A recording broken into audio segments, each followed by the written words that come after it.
नमस्कार दोस्तों, मैं रोहित सिंह स्वागत करता हूं आपका आज के वीडियो सेशन में।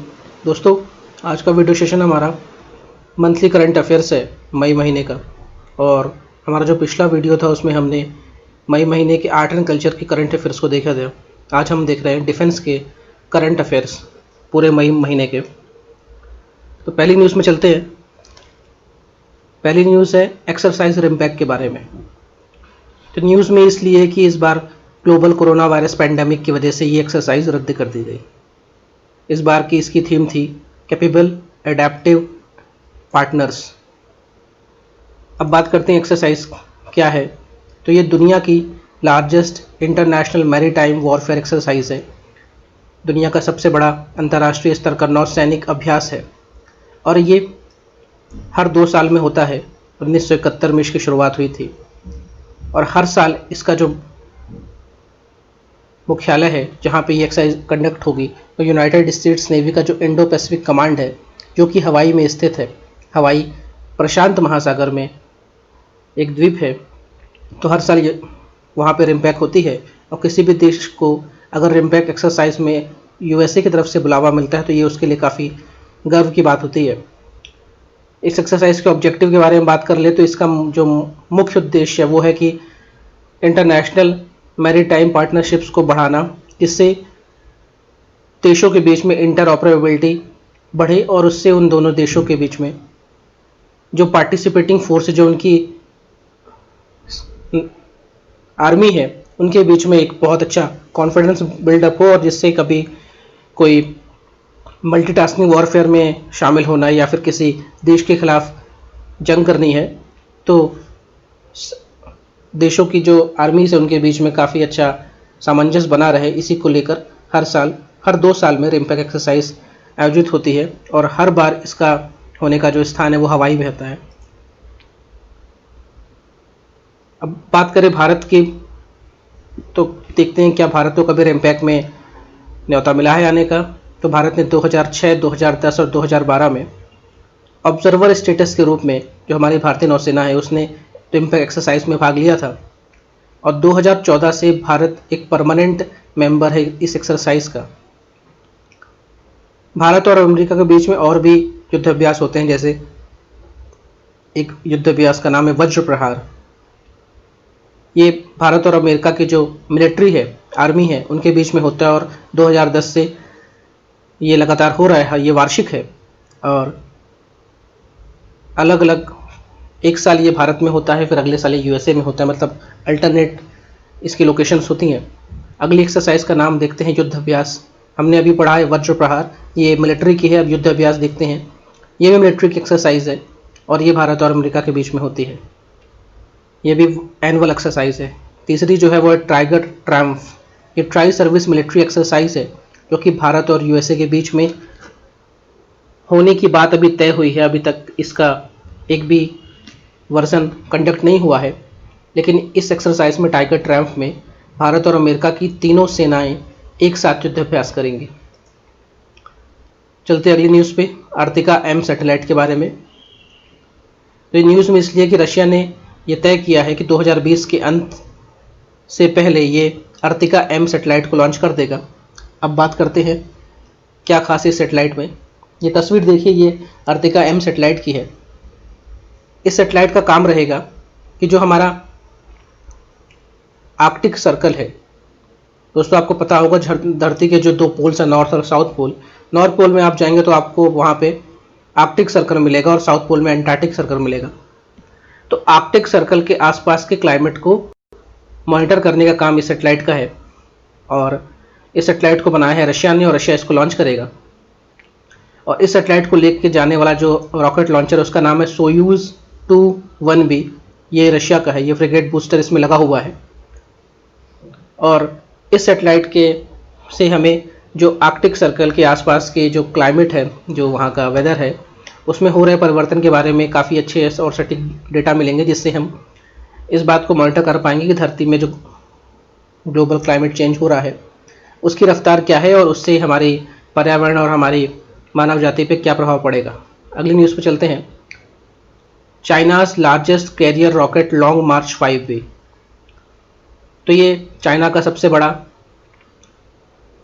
रॉकेट लॉन्चर है, उसका नाम है लॉन्ग मार्च 5B।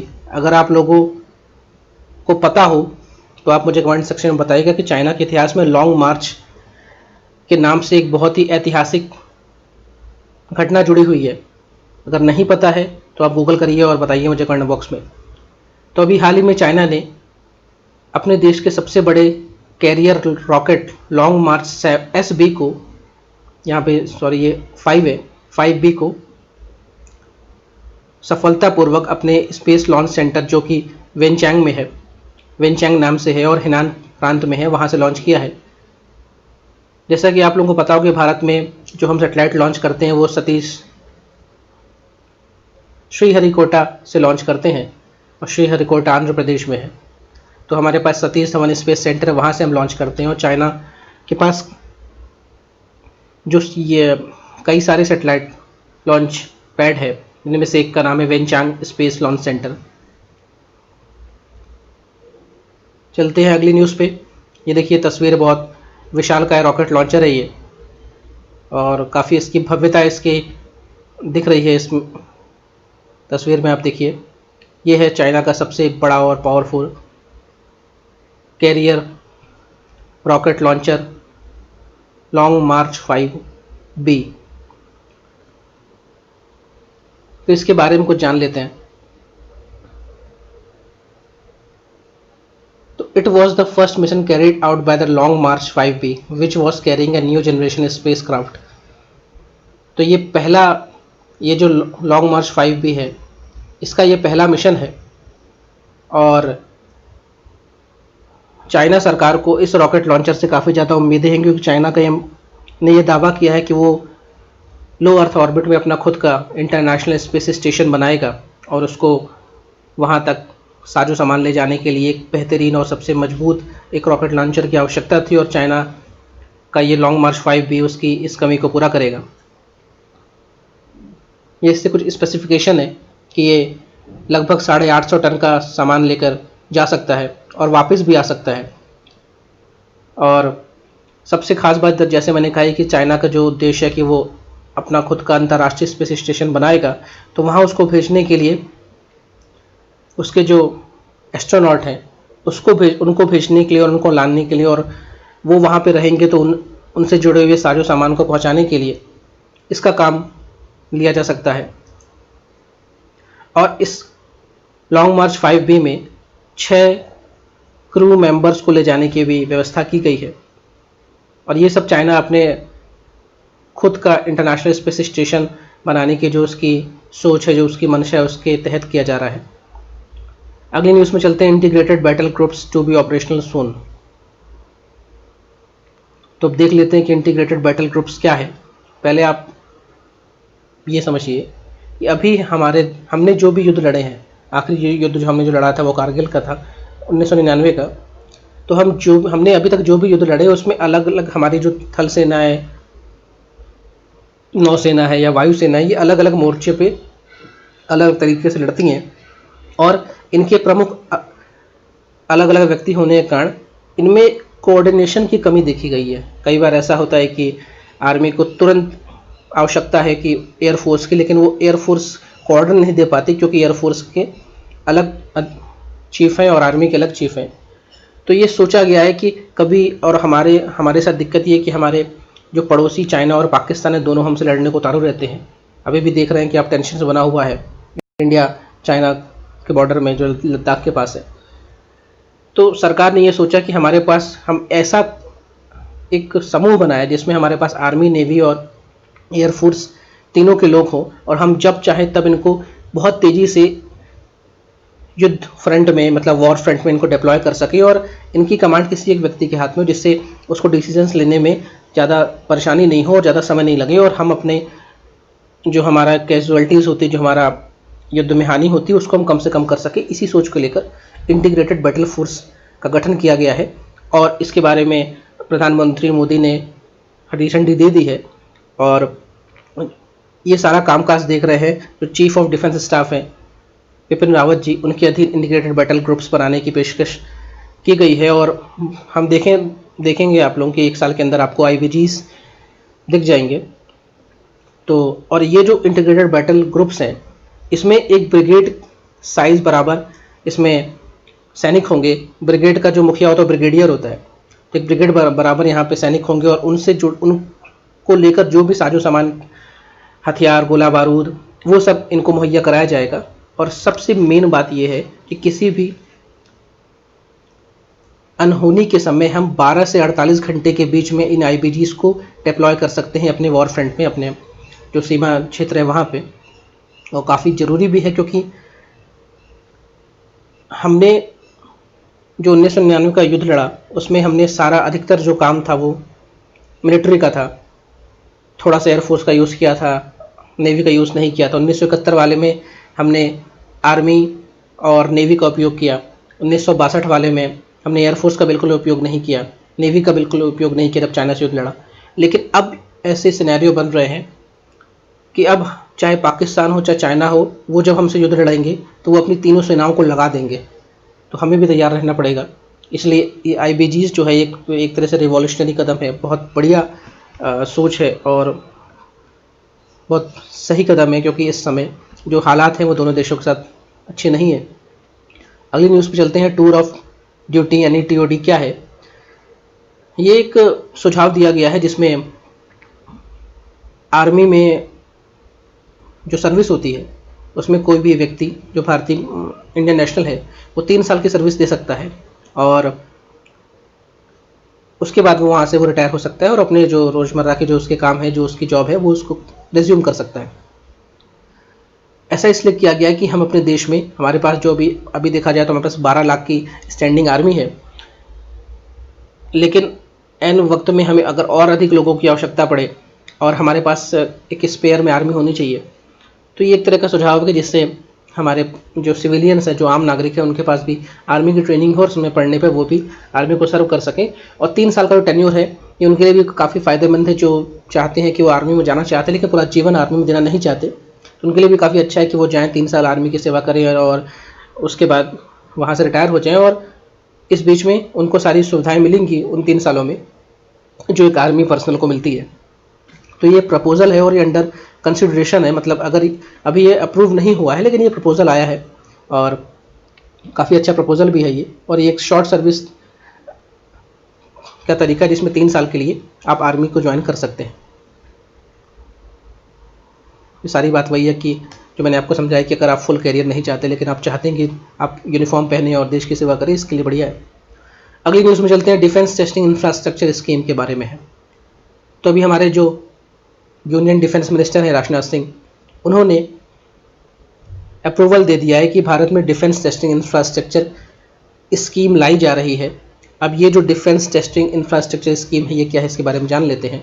तो सरकार ने इसके लिए 400 करोड़ का पैकेज अनाउंस किया है और इसके तहत सरकार चाह रही है कि उसका जो एरोस्पेस यानी जो वायुयान से संबंधित काम है और जो रक्षा से संबंधित उपकरणों का काम है, इसके लिए जो प्राइवेट सेक्टर के लोग हैं उनको वो आए, सामने आए और वो नए नए नवाचार करें, जिससे हमारे देश का जो डिफेंस सेक्टर है और जो एरोस्पेस मैन्युफैक्चरिंग का सेक्टर है वो काफ़ी अच्छा हो, बूस्टअप हो। और सबसे खास बात ये है कि इसमें हम प्राइवेट इंडस्ट्रीज़ को बुला रहे हैं कि वो आएँ और उनके पास स्किल है, सरकार उनको सहायता करेगी, इसके लिए पैकेज भी है, इंसेंटिव भी है और सरकार उनको ग्रांट भी देगी और उसमें कुछ ऐसा भी पैसा होगा जो वापस नहीं करना है। आप उनके जो प्राइवेट इंडस्ट्री हैं जैसे रिलायंस है या टाटा है, ये चाह रही हैं कि अगर वो डिफेंस में कुछ बनाना है, कुछ करना है, तो उसके लिए सरकार इनकी सहायता करेगी। तो इसके लिए सरकार ने एक ग्रांट एंड एड का कॉन्सेप्ट रखा है जिसमें जो भी खर्चा उसमें लगेगा उसमें 75% जो खर्चा है वो सरकार फंडिंग करेगी और 25% जो खर्चा है उसके लिए एक स्पेशल पर्पस व्हीकल बनाया जाएगा और वो खर्चे को भी सरकार धीमे धीमे कुछ वे ऑफ करके या फिर कुछ इंसेंटिव देके प्राइवेट कंपनी को एक तरह से बेनिफिट ही करेगी। तो इसके लिए कंपनीज एक्ट 2013 के अधीन एक स्पेशल पर्पस व्हीकल बनाया गया है और ये जो संगठन है ये किसी भी फंडिंग को, जैसे मान लीजिए टाटा ने बोला कि मैं चाहता हूँ कि मैं आपके लिए एक ऐसा हल्का वायुयान बनाऊँ जो लंबी दूरी की यात्रा कर सके और रडार की पकड़ में नहीं आए, तो अगर उसको इसके लिए 50 करोड़ की आवश्यकता होगी तो उसका 75% तो सरकार ग्रांट दे देगी, और जो 25% है उसके लिए भी जो special purpose vehicle companies act 2013 के दिन बनाया गया है उससे मिल जाएगा, और उसको भी टाटा को एक अच्छी और समय सीमा मिल जाएगी उसको वापस करने के लिए। और इसका मुख्य उद्देश्य ये कि भारत का जो प्राइवेट सेक्टर है वो भी डिफेंस के क्षेत्र में आए, और जिससे भारत दुनिया में पिछले साल की जो सिपरी की रिपोर्ट है, सिपरी का फुल फॉर्म है Stockholm International Peace Research Institute, ये बताती है कि दुनिया भर में किस देश ने कितना ज़्यादा रक्षा से जुड़े हुए सामान का आयात किया, इंपोर्ट किया। तो हम नंबर 1 हो गए थे, सऊदी अरब को हमने पीछे छोड़ दिया था। तो और इससे हमारा जो बैलेंस ऑफ पेमेंट है वो भी काफ़ी ज़्यादा बियर करता है, और हमारा जो पैसा है वो देश के बाहर जाता है। तो इसलिए हम प्राइवेट इंडस्ट्रीज़ को चाह रहे हैं कि वो भी आएँ इस क्षेत्र में, और जो हम दुनिया से खरीद रहे हैं, बोइंग से खरीद रहे हैं, लॉकहीड मार्टिन से खरीद रहे हैं, राफेल से खरीद रहे हैं, वो हमारे देश की कंपनियां इनको बनाएं और हम इन्हीं को पैसा दें, देश का पैसा देश में रहे।